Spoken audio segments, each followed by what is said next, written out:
Welcome in, everyone, to Football Friday, presented by Angels Alive. Haven't said that one in a while, but yeah, we're back. Haven't had a Friday in a while since the draft last week, but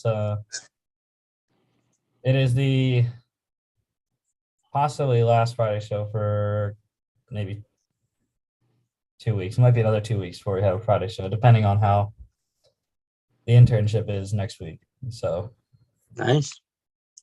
But yeah, good show today. We got some schedule talk, a couple of contracts that we got numbers on, a big extension, some visits, USFL week 4, and then we'll wrap it up talking rookies and the draft for the AFC South.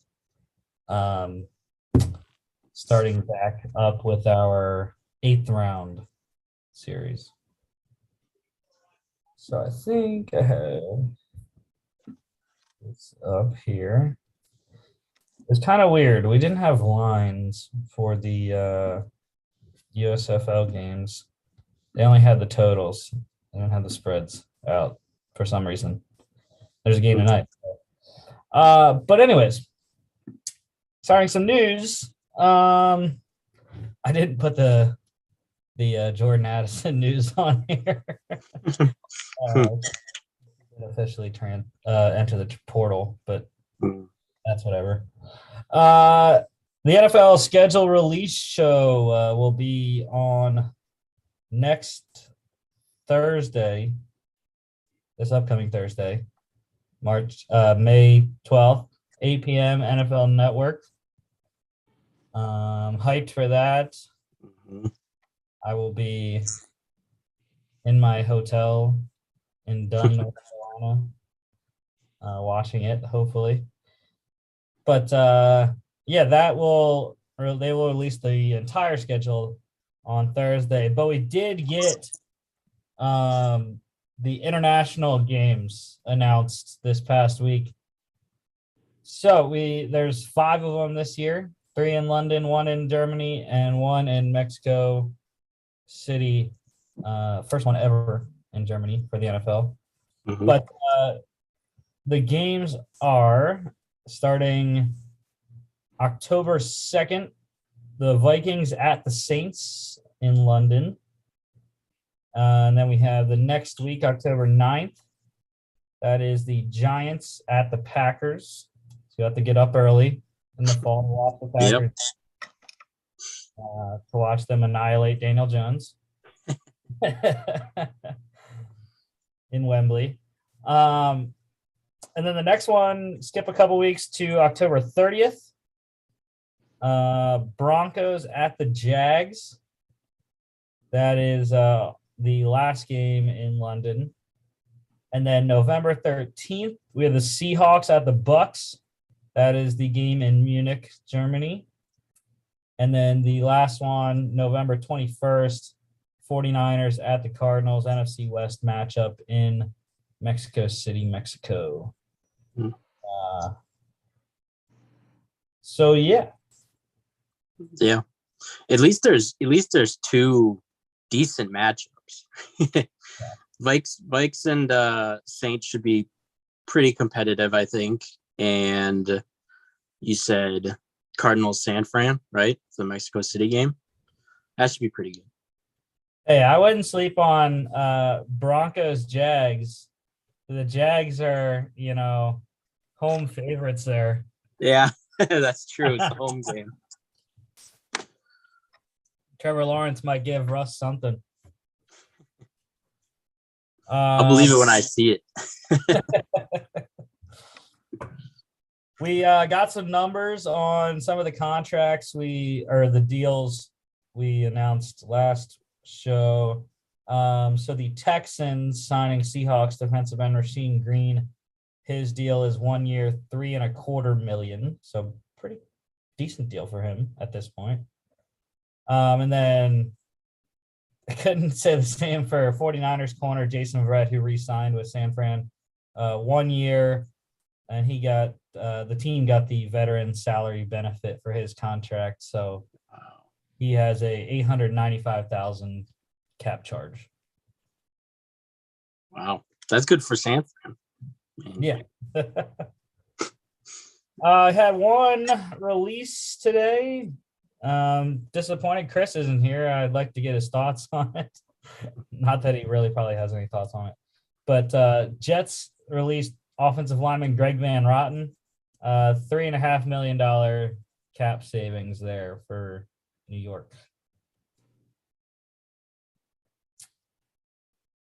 All right, the big extension we had this week, the Falcons got a deal done with their star defensive tackle Grady Jarrett. 3 years, $51 million, $34.5 million guaranteed, and more than likely that brings him to retire as a Falcon. I don't know if he turned 30 already. I know he will be 30 this season. So, yeah, he's getting up there. Literally the only thing they have. Yeah. Other than Kyle Pitts. And Drake London now, I guess. We'll see, I guess, if that pans out. If Mariota can get him the ball. Yeah. Or Desmond Ridder. Mariota. True. The Steelers, they signed safety DeMonte KZ, 1 year, $1 million base salary there. Sure, why not? The more the merrier. Yeah. I don't know if he's going to play safety or linebacker, whatever. So, the Commanders, they signed a longtime Bengal, and he spent 21 with the Panthers. Wide receiver, kick returner Alex Erickson. So that should boost some of their special teams there and depth at receiver. Mm-hmm. The couple of visits here, the Chargers hosted Patriots linebacker Kyle Van Noy. And the Falcons hosted Raiders linebacker Nick Kwiatkowski. I think Van Noy, they said, should more than likely sign with the Chargers. I think he did. Earlier today. And I know they said Kwiatkowski had a couple more visits lined up too. Mm-hmm. So some off-ball linebackers getting some love at this point in the offseason. Yes, sir. Those are my boys. That's what I played my senior year. So, okay, USFL Week 4 here. Just make sure there wasn't anything else that popped up. Nope. Okay. So tonight, Stars at the Panthers, both 1-2, trying to get to 500, and Stars. We'll have to see what Case Cookus looks like for a whole game, because Brian Scott released a message on social media that he was headed home because his injury, he's out indefinitely with his injury. I don't know exactly what it is. I think it's a knee. So we'll see. I'm not sure who they signed to back Case Cookus up.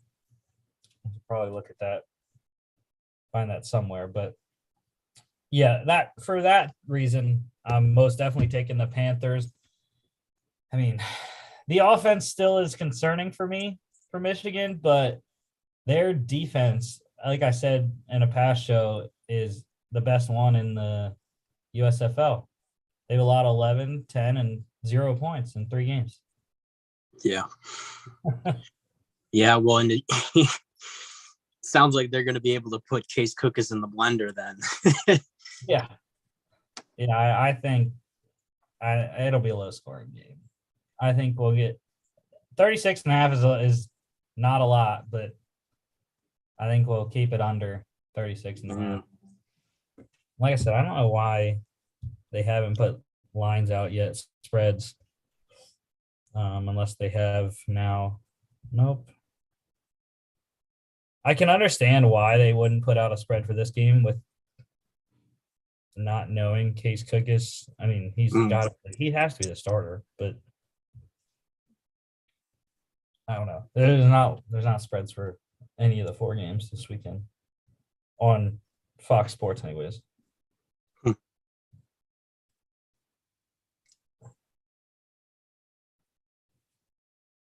That one is tonight. It's a late one, 10 p.m. Wow. Eastern on FS1. I don't know why they're starting it that late, but whatever. Yeah, maybe so they don't have to compete with the NBA playoffs. Maybe. True. Just trying to see. Well, at least on Fox Sports, they don't have. I was just trying to see if they had a roster update in terms of. They added somebody. Yeah. That's what's hard with some of these leagues is like, to find transactions. Yeah. It's difficult.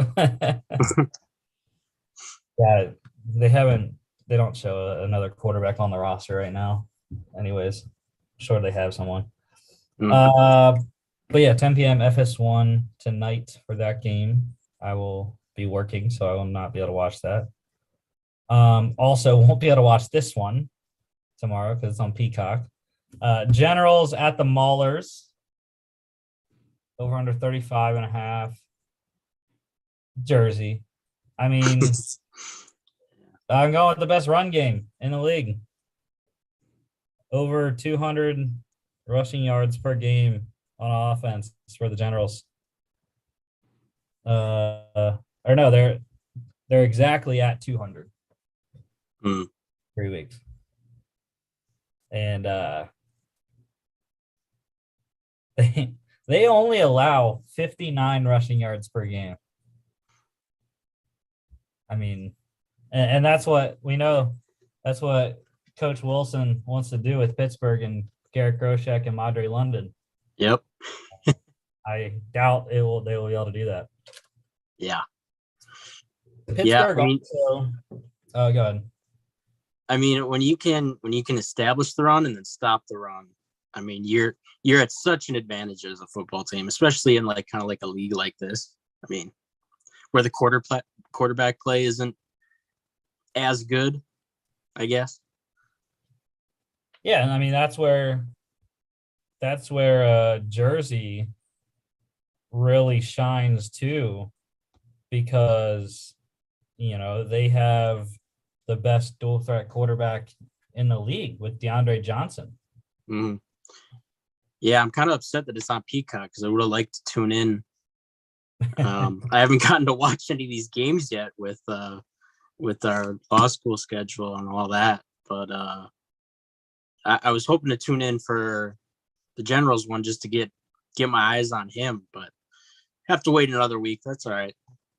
Sign up. It's $5 a month. I didn't get my subscription yet because I don't know if I'm going to be able to watch the games with my internship. So at least the games on Peacock, which are usually day games on Saturdays. I think so far the couple have been day games on Saturdays. But also in this game, the Generals or the Maulers, their offense is absolutely terrible. 8.7 points per game. Yeah. Wow. That's a tough scene. So, yeah, I'm rolling with the Generals, who are consequently in first place in the USFL North Division by a game. They are a game up on the Stars and Panthers.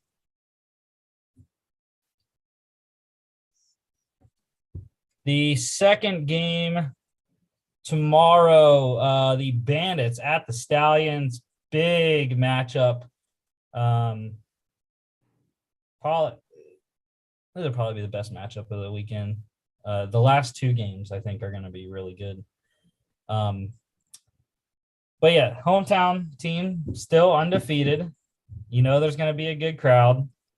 There always is with all three of their games so far. But I have to stick to my guys and Todd Haley, Jordan Ta'amu, Tampa Bay Bandits. You know, when you look at the stats, they're all in Birmingham's favor. Highest scoring team in the league, 27.7 points per game. 205 passing yards. But yeah, I don't know. They are pretty close. Decently close, anyways. Yeah, I was gonna ask, like, if you thought, since you've been watching some of these games, if you thought that it was like primarily home field advantage is why Birmingham was so good, but it sounds like they are just pretty good team. Yeah, and the thing is, like, all three of their games, it's not like they've been destroying people. You know, they beat the Generals week 1 by 4. They beat the Gamblers week 2 by 5. And they beat the Breakers, which was a shocker to me anyways, by 9. So it's been 1-score games, considering 1-score game is 9 points in the USFL. Yeah.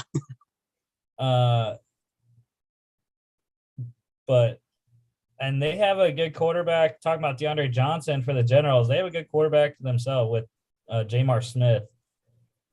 581 passing yards, 5 touchdowns through 3 games.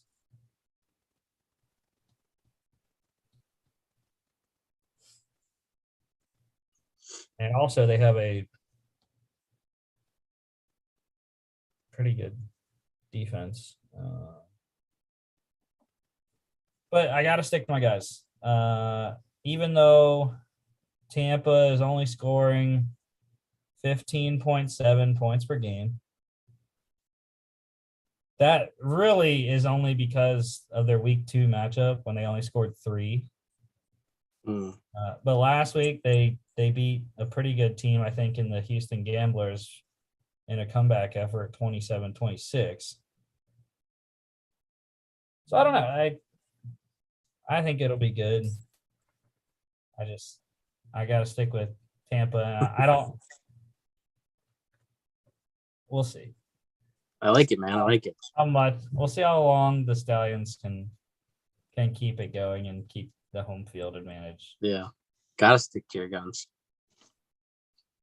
And also, if they could beat them, it'd be interesting to see how the tiebreakers work for the standings, because that would obviously put these two together at 3-1. But the over under 41.5, I'm hitting the over button. Wow. It'll be a little bit close, but I think they can get it there. Is this the first over you would hit? Because I know we had talked about previous episodes that you'd hammer the under on all these. Yeah, I think especially when you're looking at a team like Birmingham, I mean, all their games have been pretty high scoring. Like the last one only got 35 points. So I think that was kind of the outlier. But their other 2 games, we've hit 52 and 61. So I think with Birmingham alone, you got to go with the over. This one, I forgot to say, the last one I mentioned, it was on Peacock, but that's 2:30 Eastern on Peacock. This one's 7 p.m. on Fox tomorrow. Nice. And then the last game of the weekend on Sunday, the Houston Gamblers at the New Orleans Breakers. This is a tough choice, but I think I'm going to stick with my preseason number 2 team in the Breakers because they're quarterback. I know I feel like I talk a lot about quarterbacks, but Kyle Sloter has been one of the best quarterbacks in the USFL so far. I believe he leads the league in passing, 657 yards through 3 games. Make sure that is, yeah, he leads the league in passing. The interesting thing about this game, though, is we're going to see what wins out, the passing game or the running game, because the Gamblers have the number 1 ball carrier in the league. Mark Thompson leads the league with 310 rushing yards through 3 games, averaging over 100 yards per game on the ground, which is kind of crazy because Houston only averages 132 per game. Wow. Like Mark Thompson gets all their yards. Bell cow. Yeah. It's 212.7 passing yards versus 132 rushing yards per game. Both score almost around 23 points per game. I think the difference, though, the Breakers' defense, you can see vast differences between the defenses when you look at the side-by-side stats. The Breakers give up 14 points per game. Houston gives up 24. It's same thing with rushing and passing yards. Passing yards, 142 yards against per game, 209. And then 108 rushing yards allowed, 164.3. So I think the biggest thing that passing yards allowed is going to give a big boost to Kyle Sloter and the offense there. Yeah. Tie goes to the defense. Yeah. Also over under 41.5. Probably looking at another over too. The Breakers, 3 games. We had 40, 37, and 35. The Gamblers, 3 games. 29, 61, and 53. So it might be close. Just like I said, the last one might be close too. It'll probably be close, but I think the Breakers do enough to get it just over. I like it. I like that we're seeing some of these overs. Yeah. I mean, it's just an educated guess. It's all I can give the people out there. I don't know who actually is gambling on USFL. I would if I was actually betting right now, but I cannot afford to bet currently with an unbeaten coming up. So that's very shrewd. I like it. But yeah, that is USFL Week 4 picks. Panthers, Generals, Bandits, and Breakers. Going, I think I said under, over. Mm-hmm. And this one, 3 p.m. NBC on Sunday. Okay. AFC South. We are in the 8th round, as we like to call it at FAA. So here are the first picks for all 4 of the AFC South teams. We got Trayvon Walker, number 1 overall to the Jags. Derek Stingley Jr., number 3 to the Texans. Kenyon Green, number 15 to the Texans as well. Traylon Burks, number 18 to the Titans. Devin Lloyd, 27th overall to the Jags. And then the Colts' first pick came at number 53 overall in the second round, Alec Pierce. To start off, just hit the Jags here. So I said Trayvon Walker, Devin Lloyd. They didn't have a second-round pick. Third round, they went center Luke Fortner out of Kentucky, 65th overall. And then they got one of my guys also in the third round, linebacker Chad Muma, Wyoming, 70th overall.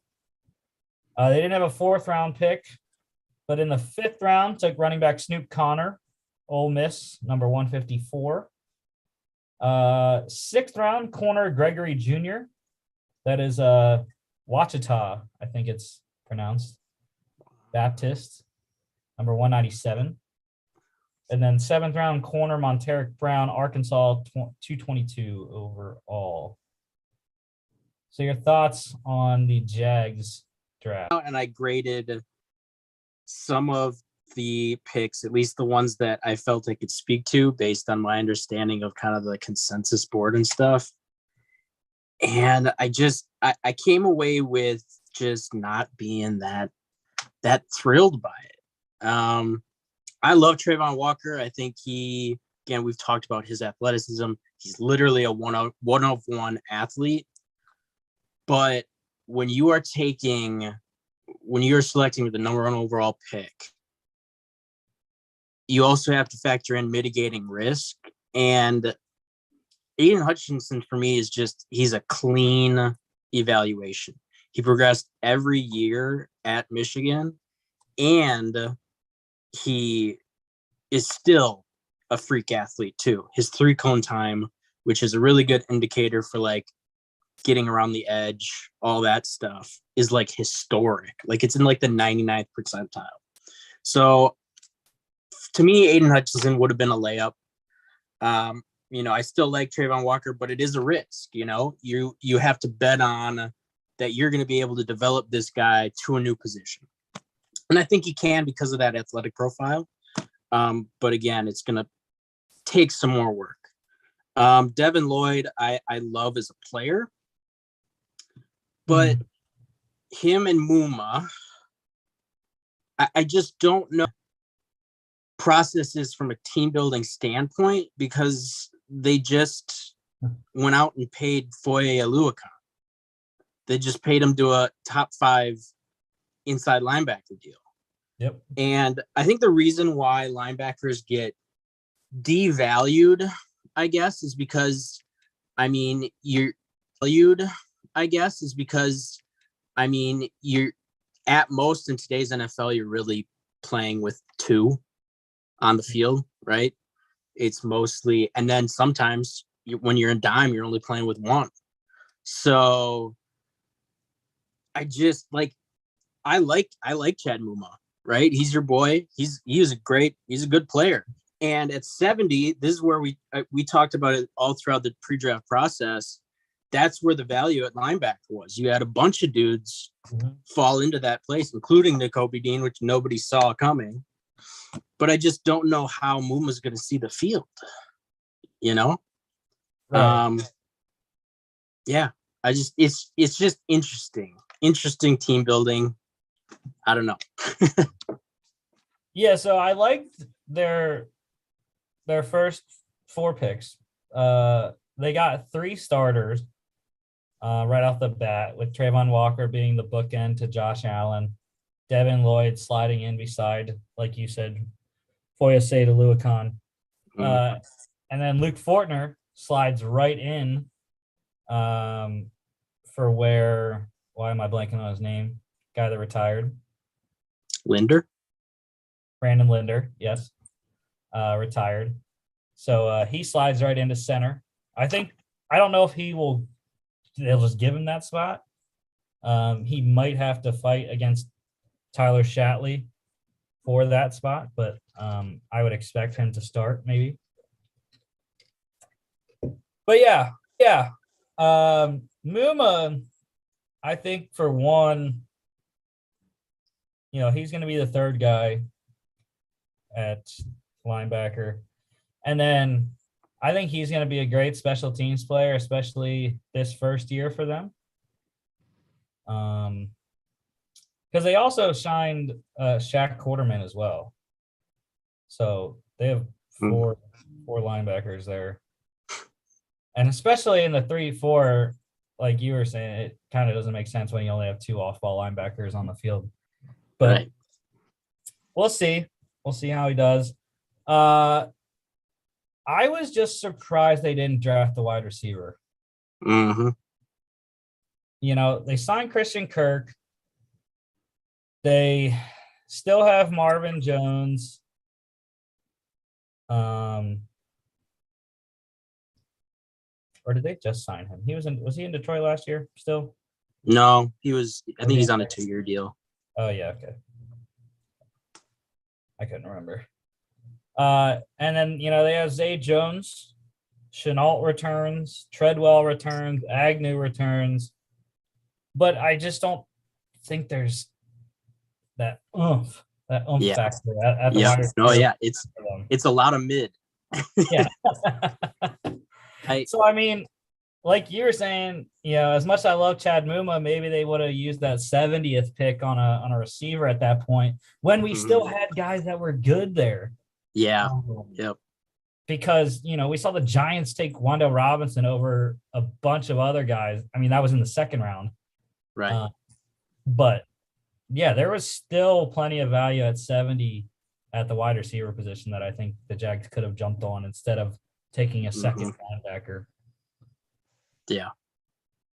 I think with their wide receiver room, the best way I saw it described is that they raised the floor of their wide receiver room, right? Like they got depth, but like the ceiling is still like right. Like they don't have a number 1 guy, and like, I mean, Marvin Jones can be a number 2 when he's healthy, but like he's getting older.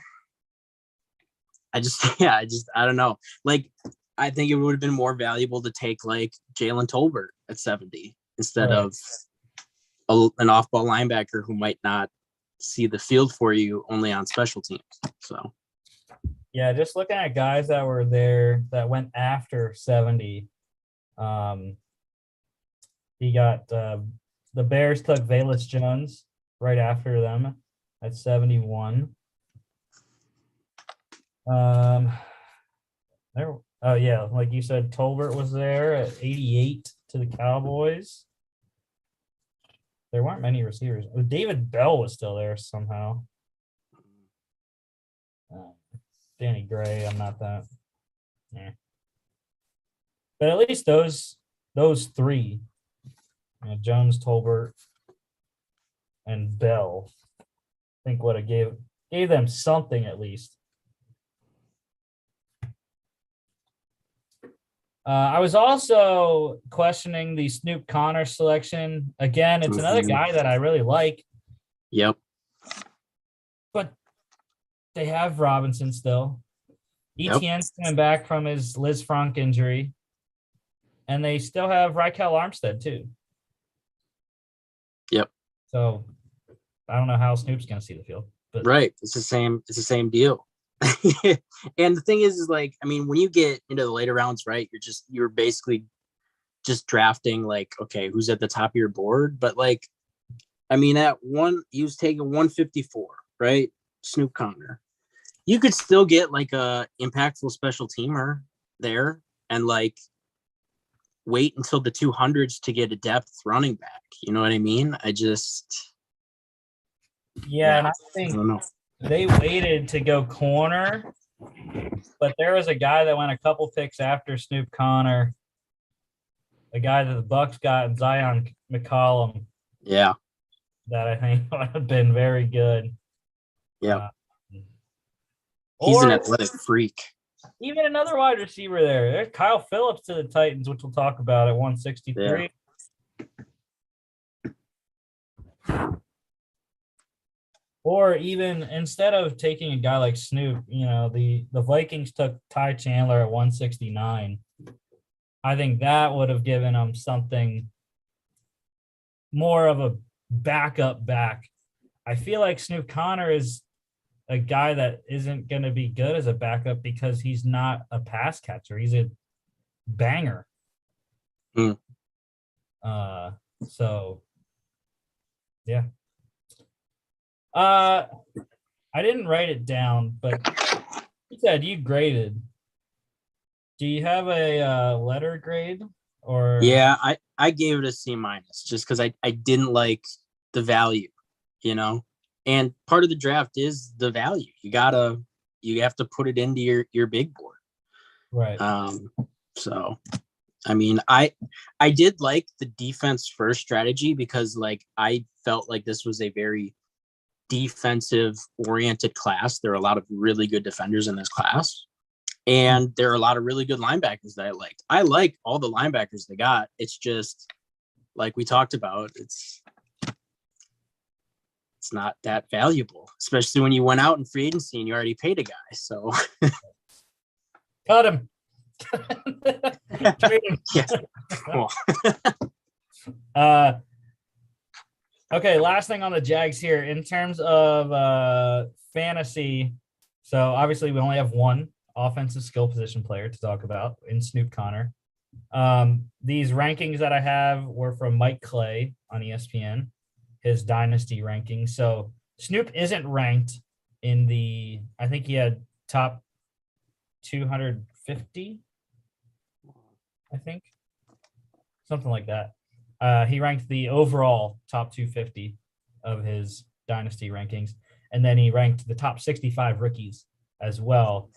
Like I said, Connor wasn't listed on the overall Dynasty rankings. He was on the rookie rankings. Number 47 on there, RB 15. So very, very low. But that's actually higher than I would have anticipated, though, to be honest, because like we talked about, he's behind two really good backs. Yeah. That's, 47, depending on how many teams you have and how many rounds, when a lot of leagues only do 3 rounds. I know the Dynasty League that I run, we do 5. So he would fall into our draft because we have 10 teams with 5 rounds, so 50 picks. Highly doubt he gets drafted anywhere. Yeah. Especially in those 3-round dynasties. Right. So, Yep. Yeah. Yeah, he's not on my board. we did 3 rounds. Okay. Moving on to the Texans. So, like I said, Stingley at 3, Kenyon Green at 15. Second round. Came back, got 2 good players there. Safety Jalen Petrie out of Baylor, number 37. Wide receiver John Mechie III, Alabama, number 44. Went back to the Bama well. Obviously, Nick Caserio being from the Patriots. He knows that Alabama connection well. Third round, linebacker Christian Harris, 75th overall. Fourth round, running back Damian Pierce, Florida, 107. Fifth round, a couple guys, defensive tackle Thomas Booker out of Stanford, number 150. And tight end Tegan Quitoriano, Oregon State, number 170. And then their final pick in the 6th, offensive line, Austin DeCoulis, LSU, 205 overall. Yeah. I actually ended up really liking this draft for the Texans. I like the Stingley pick. I mean, I had Sauce as my CB1, but I mean, not that far behind, or Stingley wasn't that far behind for me. I think that was pretty much the consensus, is like toss a coin, whichever guy you want to do something else is who's going to be your CB1. So they got theirs. It's a premium player at a premium position of need. Didn't like the Kenyon Green pick. Felt like it was a bit of a reach. It wasn't a massive reach, right? I mean, Kenyon Green was getting kind of late first, early second grades. And maybe they feel he can play some tackle, because I mean, he did do that at A&M in some spots. So I mean, they add to the O-line there. But I love the Jalen Petrie pick. Getting another guy you can pair with Stingley. He can play slot. He can play in the box, downhill. He's pretty good tackler, pretty hard hitter. I thought, again, 75, that's where the value was at linebacker for me in this draft. And Christian Harris, I think, was a guy who became very underrated in this process and kind of like the forgotten guy in a class with a bunch of really good linebackers. And then Mechie and Damian Pierce, I think, are just going to be able to come in. Whenever Mechie's healthy, I think he's just going to be able to come in and be like a solid producer. Like, I don't think he's going to be flashy or anything, but I think he's just going to bring value to your offense. Yeah, the last 3 picks I wasn't too up on either of those 3. Booker, Quatoriano, and DeCoulis. I had heard of Quatoriano. But I love the Mechie pick and the Alabama boys, 2nd and 3rd rounds. Now Mechie, he's not going to start right away. Obviously, still working back from the ACL and the SEC championship game. Mm-hmm. But yeah, I think maybe near the end of the year or middle of the year, he could essentially take over for Chris Conley in the top 3 with Cooks and Nico Collins, who I just picked up in Dynasty because I was looking for a guy. I knew Agnew wasn't gonna, I had to drop Agnew, so yep.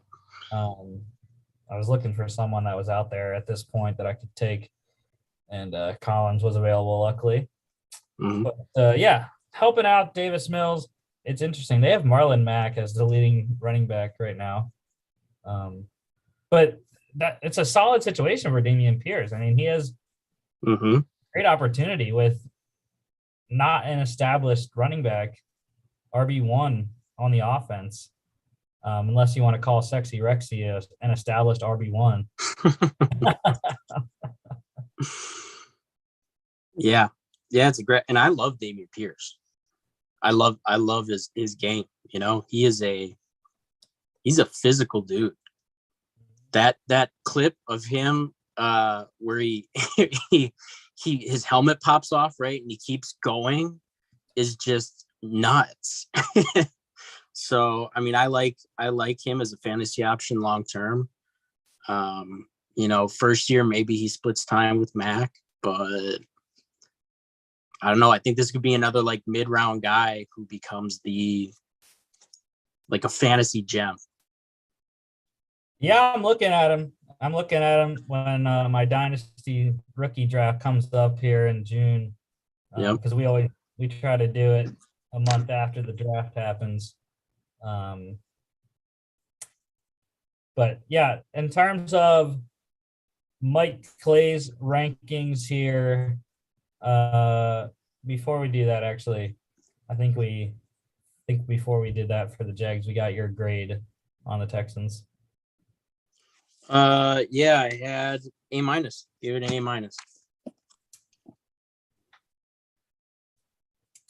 All right. And Mike Clay's rankings for the 3 skill position guys here. I'll first say the guy that isn't ranked on either the top 250 or the top 65 rookies. Unfortunately, Tegan Quatoriano did not make it on either list. They're sleeping on him. As the 3rd string tight end for the Texans behind Brevin Jordan and Pharaoh Brown. But John Mechie, number 93 overall, wide receiver 46 in the top 250. And then in terms of rookie rankings, he was ranked 13th, and that gets him to wide receiver 10. There are only 3 other players in the top 13 that aren't wide receivers. The rookie rankings, top 65 rookies. And then Damian Pierce, number 135 overall, RB 39. And this is what I really like. He was ranked 20th in the rookies, RB5 though. top 5 rookie running back. Yeah. Yeah, I think that's probably where I'd put him. So I'm hoping that I can steal him. I don't have a first round pick.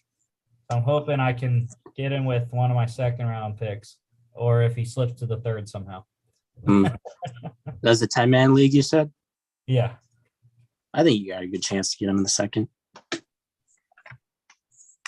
Okay. Let's see. Titans. So I had the AJ Brown trade, used that pick to get his replacement in Traylon Burks, 18th overall out of Arkansas. Second round, got corner Roger McCreary, Auburn, number 35. Third round, 2 picks, offensive tackle Nicholas Petit-Frere. I don't know why I forgot the Frere part on the script, but Ohio State, number 69 overall. That's interesting. I think that could be his number if he just. So that's a lineman number. It's a good lineman number too. Nice. And then quarterback Malik Willis, Liberty, number 86. Fourth round, running back Hassan Haskins, Michigan, 131. Tight end Chigozium Okonkwo, Maryland, number 143.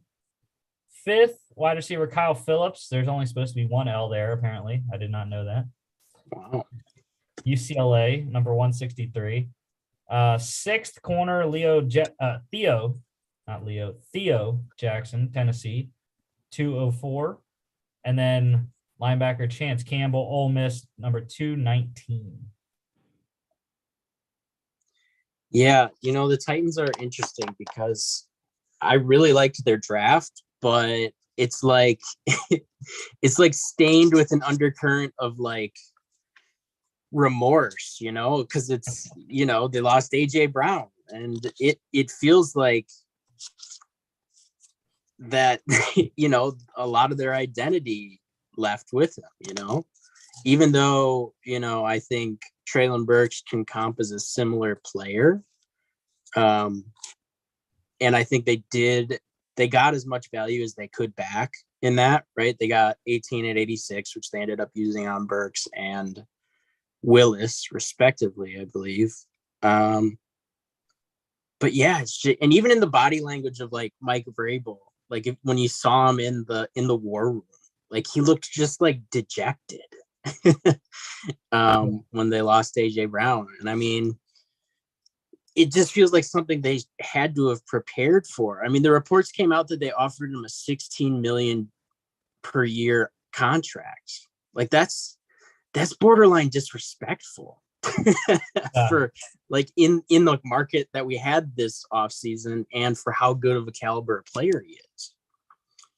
I mean, with that aside, I did really like their draft. I like Burks. I really like Burks's fantasy value. Because he's going to get a lot of run right away. McCreary, good. I think it gives them some insurance if Caleb Farley, their first rounder last year, just literally can't stay healthy. Frere, their offense is predicated on a line play. Get another alignment. To me, Malik Willis was, Malik Willis is my QB1. I didn't have him that much farther over Kenny Pickett. Obviously, teams felt differently, but I still think it's a huge steal, and I think it's a perfect fit for Tennessee because he doesn't have to like rush in right away. Except that Tannehill's not going to mentor him. Yeah, it's funny. A lot of people had a lot of takes on that, and my take is Tannehill's right. Like nothing he's saying is wrong, but he's talking really cocky for a guy who like disappeared last year. Yeah. And I mean, I don't want to rag on him because he talked a lot about it in that press conference about, how he went to therapy and he's really in a dark place after it. But like the reports came out that like they didn't consult with him when they selected Willis. And it's like, they didn't have to, like, So handily lost a playoff game. So right, yeah. So right, it's like Baker Mayfield like leaking that he wants to go to the Colts. Like you have to be aware of like the level of influence you have. Yeah. But yeah, I liked the Hassan Haskins pick. I think he can be a really good backup because he played a physical brand of football at Michigan. I think he can be a good backup for Henry. I like the Okonkwo pick. I think he'd be a pretty athletic kind of move tight end for them, H-back, whatever they really want to do. And you mentioned Kyle Phillips earlier. I mean, ready-made slot guy. So, yeah, I think they had a really good draft. It's just, again, it's that undercurrent of like, wow, we really don't have A.J. Brown anymore. Yeah, I liked it. There was only maybe one. Theo Jackson was really the only guy I didn't know about too much. I know there were a lot of people saying McCreary was a reach at 35. Maybe a little bit too early, but they needed corner help. They've struck out quite a bit. I mean, you know, they haven't gotten stellar play from their top guys that they drafted. Christian Fulton, Caleb Farley, Elijah Molden. Those are the three that are on the roster anyways right now.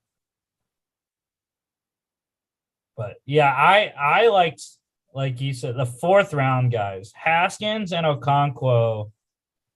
Haskins, I think, is a perfect fit to be the backup because as much as Deontay Foreman tried, it just was not the same with him in the backfield. Right. Unfortunately, he's a Panther now.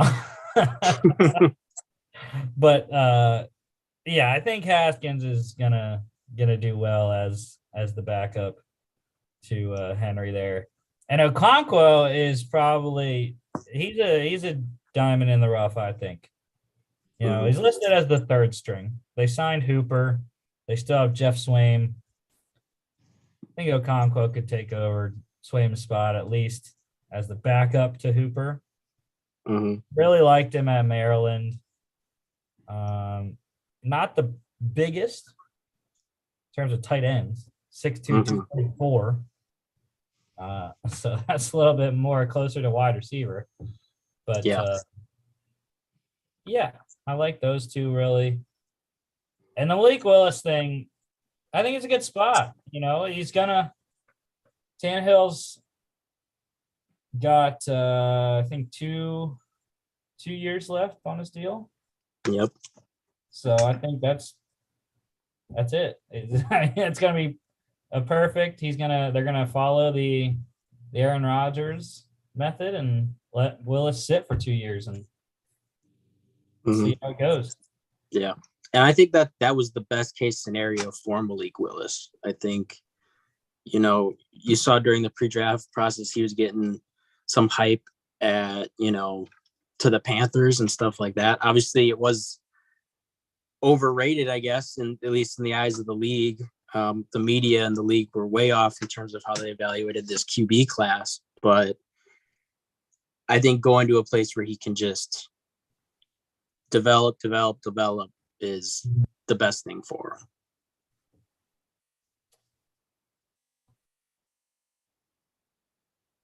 So your overall grade for Tennessee here? Yeah, I gave this one an A-2. I just think it was a very solid draft to kind of let it come to them. The Malik Willis pick really, I think, shoots the value up because I think at that spot was, his ceiling is so high, and even if he never reaches it, I mean, you gave up pick 86 for it. So, and then like you said, they had really good mid-round picks. So I think you can just find ways to use them. I mean, like you said, Okonkwo is undersized, but I mean, if you want to use him as a fullback or like an H-back, move tight end, like you can find ways to to use them that are fun and can bring value to your team. So yeah, I like it. I think it's a solid A- draft. Yeah, I think even if they want to put him outside, because they do not have the biggest wide receiver room, outside of Traylon Burks, Mhm. 6'3", Westbrook Akina 6'2". I think Des Fitzpatrick 6'2". Racy McMath, I think, is their tallest wide receiver they have. 6'3", tied with Traylon Burks. So, but also I forgot to say, my boy Chance Campbell there at the end.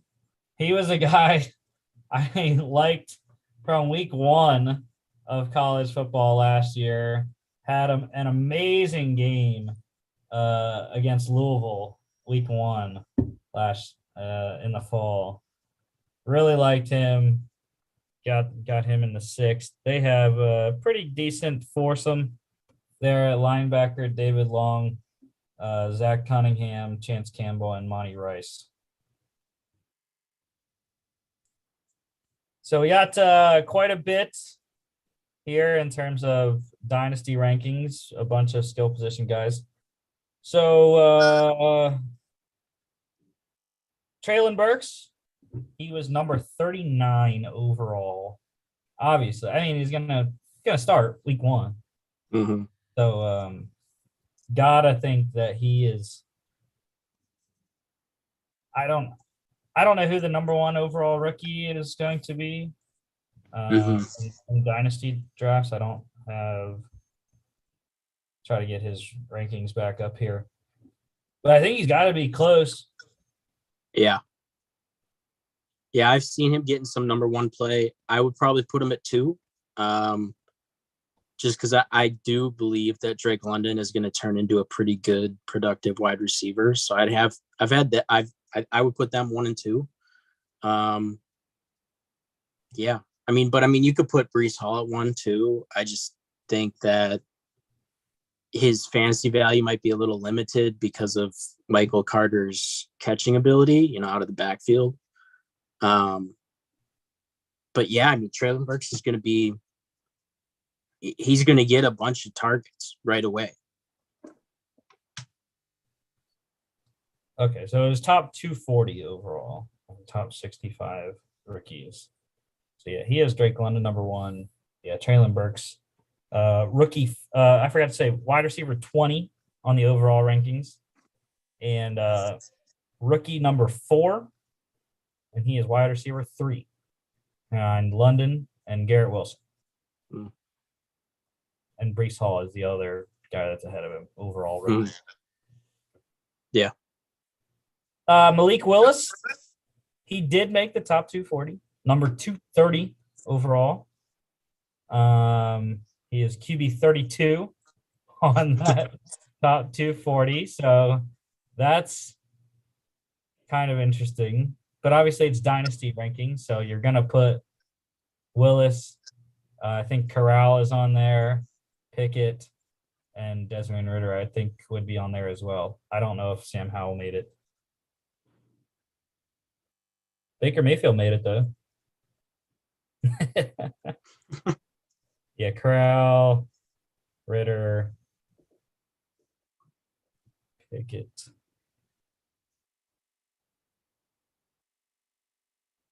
Yeah, I don't think Howell made the top 240 Dynasty. But in terms of rookie ranks, Malik Willis, number 43 out of 65. And he is QB4, like he is in the top. With it goes Pickett, Ridder, Corral, Willis. Yeah, I mean, that's interesting. Did Howell make the? Yes, he did make the top. You know what? There are 2 other quarterbacks that made the top 65 rookies. Can you guess the 6th quarterback? I'm going to say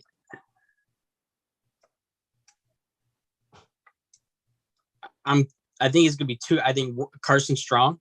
Is it Carson Strong? Even though he went UDFA. Is it Zappy? Yeah. Yeah. Those are my two guys. Like, it's either Strong or Zappy. My boy Zappy made it 64th. He got in. Love to see it. Hassan Haskins here, number 158 on the overall rankings. RB 49. So, in redraft leagues, you're a Henry owner. Or you get Henry early, or if in Dynasty, you're a Henry owner. Mm-hmm. You better be getting him. You gotta. Yep. Rookie rankings, he's number 31 and RB 11. I thought that was kind of low, but let me see who else is ahead of him. He got Zeus, Tyrion Davis-Price, Brian Robinson, Tyler Algier, Isaiah Spiller, obviously Breece Hall's one, James Cook, and Kenneth Walker. I don't like that Kenneth Walker is in. I don't know if he like definitely changed it on all his stuff to Ken. I don't like it. I like that doesn't flow right to me. I don't like that. Chico Okonkwo, not unfortunately ranked in the overall top 240 on Dynasty, but he was in the rookie rankings, 58th there, and tight end 10. Again, I think, he's got a shot. The 9 tight ends ranked above him: Daniel Bellinger with the Giants, Jake Ferguson with the Cowboys, Jeremy Ruckert with the Jets. He's only ranked tight end 7 in the rookie rankings. Isaiah Likely and Charlie Kohler, 6th and 5th. Cade Otton with the Bucks, tight end 4. Jelani Woods, which we'll talk about, tight end 3. Greg Dulcich, tight end 2 with the Broncos. And tight end 1, Trey McBride with the Cardinals. Yeah. Yeah, I think, Okonkwo is going to be as good as they can creatively scheme stuff for him, I think. Yeah, and speaking of tight ends, I got my Zach Ertz jersey on just because Eagles rookie minicamp, along with a couple other teams, was starting this week. And they had Grant Calcaterra, his press conference, and he said he models his game after Zach Ertz. He thinks they play the exact same way. So had to wear my Ertz jersey because of Grant being at rookie minicamp for the Eagles. Nice. And lastly, for the Titans, in terms of dynasty rankings, Kyle Phillips, not ranked on the overall top 240, did make it in the rookie rankings, 49th there, wide receiver 23. So, yeah. Okay. Last one here. The Colts, no first round pick for them, but they got some good picks with the rest of their selection. Second round wide receiver Alec Pierce, Cincinnati, 53rd overall. Third round, they went tight end Jelani Woods from Virginia, 73rd overall. Also in the third round, 2 more picks here. Offensive tackle Bernard Ryman, which they made sure was pronounced correctly during the draft. It's not Raymond, it's Ryman because it's German. From Central Michigan, number 77. And then they also got in the third safety Nick Cross, Maryland, 96th. No fourth rounder. Fifth round defensive tackle Eric Johnson, Missouri State, number 159. Mark's alma mater there. Nice. Got one. 2 sixth rounders, tight end Andrew Ogletree, Youngstown State, number 192. And defensive tackle Curtis Brooks, Cincinnati, 216.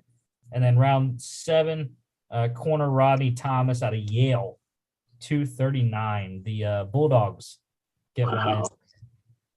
Ivy Leaguer. That's actually who Georgia got its mascot from Yale. Really? Because Georgia's first president was a Yale grad. No kidding. Yeah. In the 1800s. But go ahead. The Colts draft.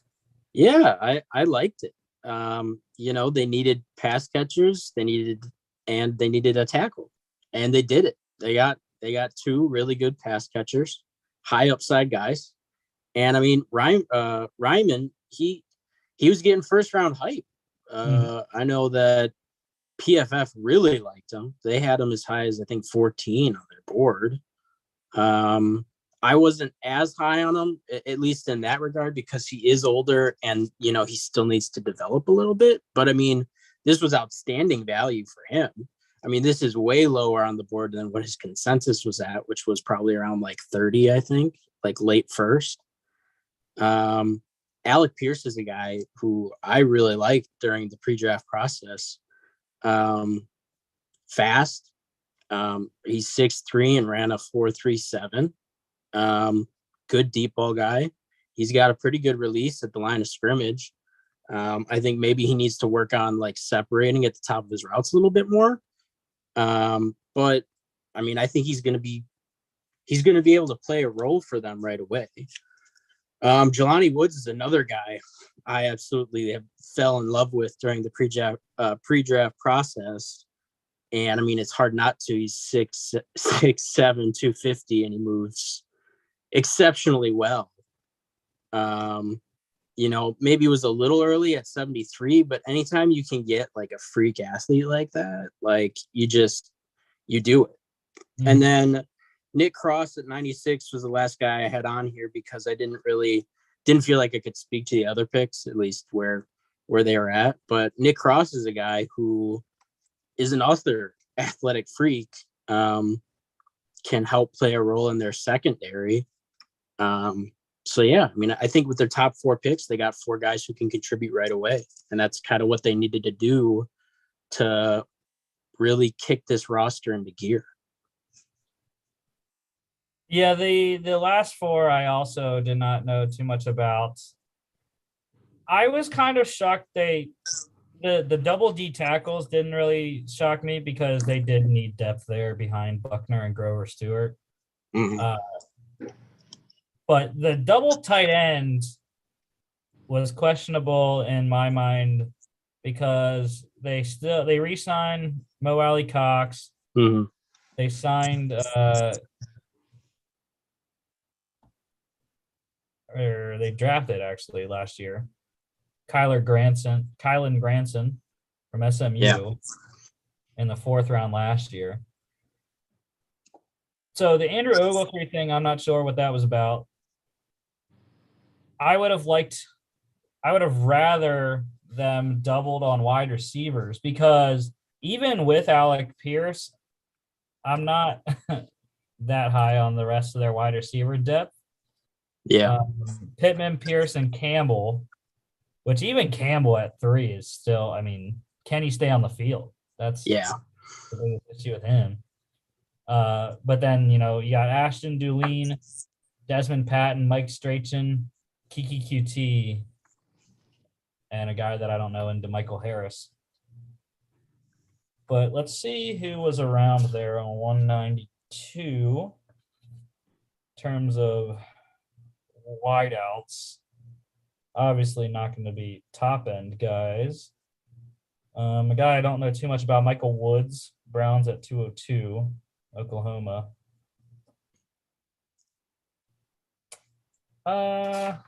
Maybe there weren't that many guys. Maybe they did right by taking a tight end.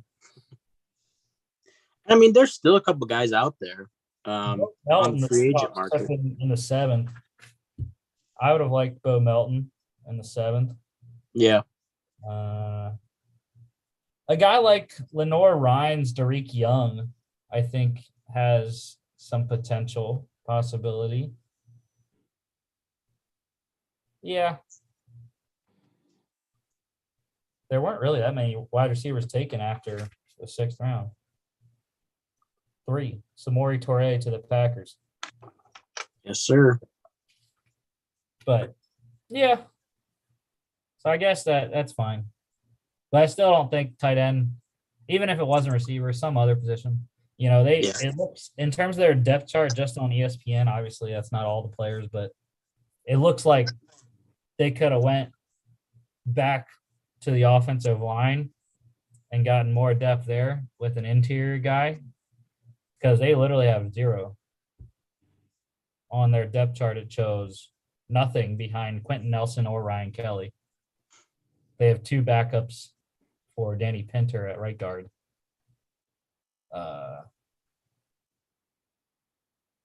But that, and I know they didn't have to, but with how the quarterbacks were falling, I was kind of surprised they didn't take a shot on one. Yeah. I could say that for a ton of teams. Like the Lions and the Vikings, who I like both of their drafts. I think the Vikings defense is good. And I mean, we'll get to the NFC North later, but the Lions taking Malik Willis would scare me more than, them taking Josh Pascal, just because, again, his ceiling is nuts. Or any one of these guys, them taking Desmond Ridder, See, in terms of the Lions, though, I agreed with what they were doing. I love their draft. I agree with not taking one, though. Really? Yeah, because especially what I heard from some of the Dan Campbell bits that I've seen, and I haven't really heard too much from Brad Holmes, but it makes sense. They're just riding Goff this year, and they'll go into next year more than likely in a position, because they're not expecting to win a lot of games. They're going to go into next year's draft with the expectation that they'll draft one there in a better quarterback class. Yeah. I mean, that's fair. My thinking is that once you get into like the 3rd round, you don't really have any actually, once you get to the back end of the 1st, like you don't really have an obligation to stick with like a quarterback, So even if they took like Willis, and then next year they were in a position to get like Bryce Young, CJ Stroud, one of these more top end guys that we assume are going to be coming out. In my opinion, they could still do that because they don't necessarily have any ties to a 3rd round pick. But yeah, I still wouldn't put the fire out on Baker to the Colts. It's just, are the Browns willing to go as low as the Colts want to go in terms of compensation? And obviously the Browns are going to have to eat. I would say at the minimum, the Browns are going to have to eat $13 million. He's due 18. Yeah. I think it's going to end up having to eat more like 15. I think $3 million for a backup is good. So, yeah. And the Browns they just need to understand that they're not going to get great return value on the former number 1 overall pick. Like, yeah, they literally have 0 leverage in trade negotiations because he cannot be on the team by the time camp starts. Like they already have enough fires to put out with the whole Deshaun Watson thing. Yeah, they can't afford the show, and they could probably use the money too. Right. The couple million that they would be able to get in cap room. But yeah, that was to go in. I mean, don't get me wrong, I like Sam Ehlinger. He's feisty, but scrappy guy. Not a quality starter at this point yet. Also, on the offense, they didn't draft the running back either. They're going in with Taylor and his backup as Hines, who, again, that contract was probably the dumbest contract I've seen in recent memory. Yeah. The $8 million a year man. And the only other guy they have is Deion Jackson right now. So obviously I don't know what they did in undrafted free agency, but yeah, that's what I was wondering too. Maybe a UDFA guy makes the team, but actually I have an article up on that. You can see what they did. Obviously, who knows how accurate these things are. I went all the way to the bottom. The Colts. Oh, yeah, they got some good ones. They got some good running backs undrafted free agency. Max Borghi, Washington State. Yep. Devontae Price, FIU. Nice. CJ Verdell out of Oregon. Yeah, those are three. Yeah. Yep, those are solid. I love Max Borghi, man. He's my guy. Yeah. Your overall grade for Indy here. I gave this one an A- too. You didn't give him a knock for not having a first. No knock. I mean, I probably could have factored in the the Carson Wentz debacle. Yeah, I mean, Ballard probably isn't getting enough criticism for that, I guess. I mean, he did mitigate the losses to an extent because they then fleeced Washington for Wentz. It feels like a Ponzi scheme. Like, I don't know. I don't know how they keep getting away with it. But yeah, I mean, I think for the players that they drafted, where they drafted, I think they had a good draft. Yeah. Yeah, I'm interested to see Ryman because he's not listed as the starter yet. They still have Matt Pryor in there, which I still am like, how? Considering I have not known Matt Pryor to play tackle. And when he is not very good at playing tackle. He's definitely better at playing guard. Yeah. Which I would think what they're going to end up doing is starting Ryman at left, moving Pryor into their primary interior backup guy. Yeah. Because he can play all three interior. Yeah. Yeah, I think that's one where you just have to watch like the beat reporters for Indy, see what they're saying about how they want to utilize Ryman. But yeah, my guess is that he will play left tackle.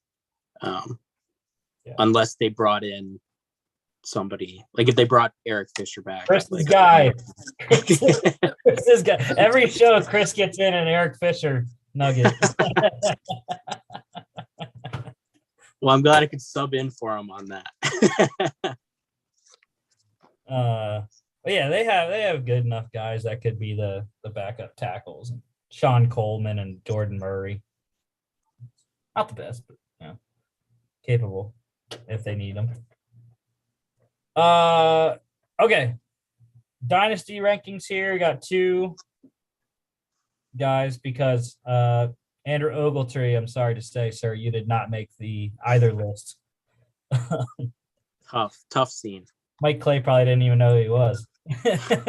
For Youngstown State. I mean, I didn't know who he was, but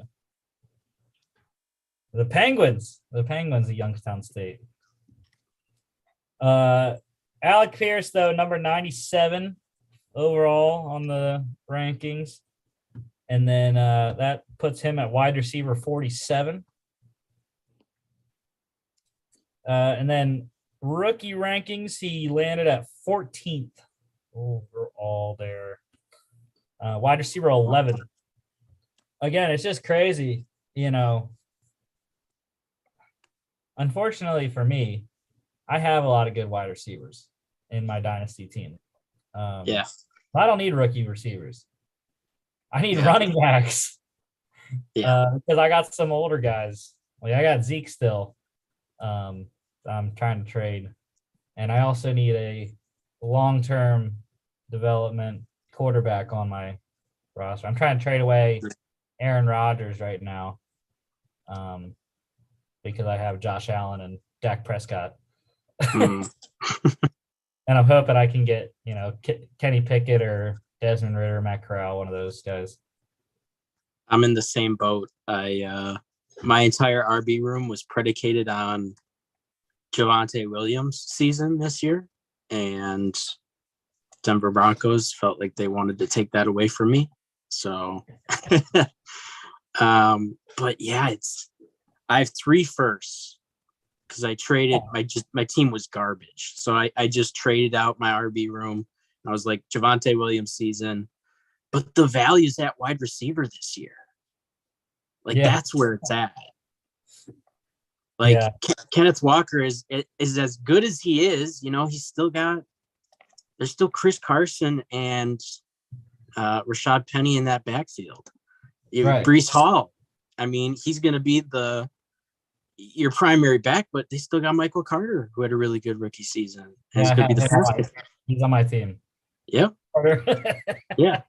The only guy who I honestly think could emerge as like a staunch RB1 within a couple of years is James Cook, to be honest, just because I think he can be what Aaron Jones is to the Packers in like that offense is like your speed guy and like out of the backfield, wide back. You could set him up at wide receiver on certain plays. He did that at Georgia. There's a couple of reps where he was out wide. So I don't know. It's interesting. Yeah, I got Zeke Elliott, JT. It's always great. Wow. Swift, and James Conner, who I was very happy that the Cardinals didn't draft the running back till Keontae Ingram in the 4th. Yep. And then I have guys coming back from injury who I traded much for last year, almost right before he got injured in training camp, J.K. Dobbins, and then Michael Carter. So that's what we're looking at there. I mean, I could use some depth at the wide receiver. It's just I hate my team because it's so good, and then I have too many decisions to make on game day. I was gonna say, dude, that sounds like a pretty good RB room to me. I know, and it makes it hard. I have let's see, 3, 4, 5. I have 6 picks in this draft. Dude, yeah, me too. And I don't know who I'm gonna drop. No first, but I have 206, 304, 306, 406, 506, and 508. Yep. I mean, it's gonna be it's usually the same. The last couple of years, I'm keeping maybe one rookie out of my picks because I just don't got the room. Yeah, love Dynasty. Greatest thing. especially the wide receiver thing this year. I hate it because one of my other Dynasty teams is like very, very running back bare. And it's like, bro, what am I supposed to do? Right. You're supposed to wait till 2023. This is the one right here. Chris Carson, Antonio Gibson, Melvin Gordon. That's all. That's all I got. That's about as bad as mine. I have Javonte Williams, Chris Carson, Miles Sanders, and the kicker is Nyheim Hines. So but that one I do need wide receivers though. That one's pretty bad. Yeah. Cole Beasley, Marquise Brown, which is a booster on the first 6 weeks. Cooper Kupp, who carries my team. Josh Reynolds, Devontae Smith, and Robert Woods, which also obviously got a boost with no A.J. Brown. Mm-hmm. But, yeah, it's not a good year to need running backs in a Dynasty League. Those two Dynasty rosters, I can finagle the rookie draft with. I'm trying to trade too, but people send me stupid trades. There's always a bunch of them. Someone sent me the other day, like, they wanted to give me DJ Chark for like a first round pick. I'm like, bro, why? Yeah. Who in their right mind would trade a Yep. first round pick for DJ Chark, who's not even the number 1 wide receiver on his own team in Detroit? Yeah. Well, he's going to be the number 3 wide receiver. Yeah. Yeah. And then he tried to trade me, I think it was Chark for Michael Carter straight up. Bro, stop. It might be worse. I mean, maybe not now since they got Breece Hall, but that's where you just leave it like on red. You just don't even respond. Well, he revoked that one. I had to decline the reject the first one though. But yeah, next Friday is a tentative show. Not sure if we're gonna have it or not. We got to see how the first week of the internship goes and see if I can make it work or not. And then we will post something on our social media if we're changing our show times. More than likely we will. Monday shows should be okay still, I think. Might have to kick it back an hour possibly. But yeah, Friday shows more than likely gonna have to change. But anyways, next week we will have USFL week 5, USFL game previews, NCAA NFL news, and if we're not going to have a show Monday, so more than likely this show right here is going to have to be the NFC North draft recap, the 8th round series. But we will figure that out, and we'll let everyone know what the plan is going forward. A lot of uncertainty with my schedule anyways. Yeah, it's the off season now. Now we're like officially in off season. Yeah, now it's the dog days of the summer where nothing goes on except the Baker Mayfield trade and a Deebo Samuel trade. Right. But that is the show for today. Don't forget to follow us on all our social media at FAA Podcast on Instagram and Twitter. FAApodcast.com is our website. You can check us out here on YouTube, Facebook, Spotify, Apple Podcasts, and iHeartRadio. I have to officially say goodbye to the podcast corner. My last show here at my apartment. So RIP. Man, bittersweet. Apartment 362. But yeah, thank y'all for watching. Thank you, Logan. Great show. And we